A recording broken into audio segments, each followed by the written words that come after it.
अस्सलामु अलैकुम वरहमतुल्लाहि वबरकातुहू। अगर मैं आपसे ये कहूँ कि एक ऐसा काम जो हम में से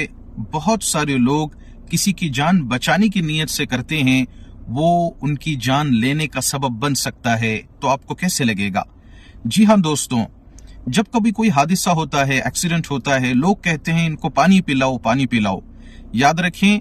किसी बेहोश आदमी को पानी पिलाना ये उसको पानी में डुबोकर मारने की तरह से है। ये उसकी जिंदगी बचाने का नहीं बल्कि उसको जान से मारने का सबब बन सकता है। याद रखें, जब कोई आदमी होश में होता है तो जब वो किसी चीज को निगलता है तो अल्लाह ताला ने कुदरत का एक निजाम यहाँ रखा हुआ है जिसको एपिग्लॉटिस कहते हैं, जो हमारी सांस की नाली को बंद करता है ऊपर से, और वो खाना या पानी ऊपर से फिसलता हुआ खाने की नाली में चला जाता है। लेकिन जो आदमी बेहोश होता है उसके अंदर ये रिफ्लेक्स नहीं होता या वो कैपेसिटी नहीं होती कि वो उसको निगल सके।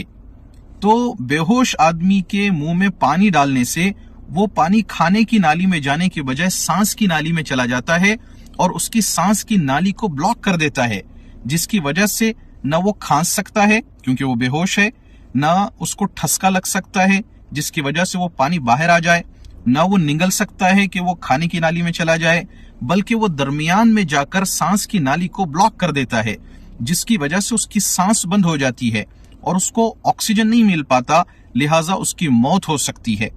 अगर वो एस्पिरेट कर ले और वो पानी फेफड़ों के अंदर चला जाए,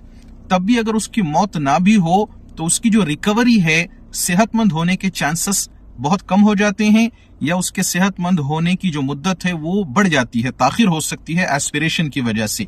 इसलिए हमेशा याद रखें, पानी सिर्फ ऐसे जख्मी को पिलाएं या ऐसे मरीज को पिलाएं जो होश में हो, जो निगल सकता हो, जो बोल सकता हो या निगल सकता हो। कभी भी बेहोश आदमी के मुंह में पानी न डालें, ये उसके मरने का सबब बन सकता है। ये पैगाम और लोगों तक भी पहुंचाएं ताकि लोगों के अंदर अवेयरनेस पैदा हो कि कभी भी किसी बेहोश या आधे बेहोश आदमी के मुंह में पानी नहीं डालना चाहिए।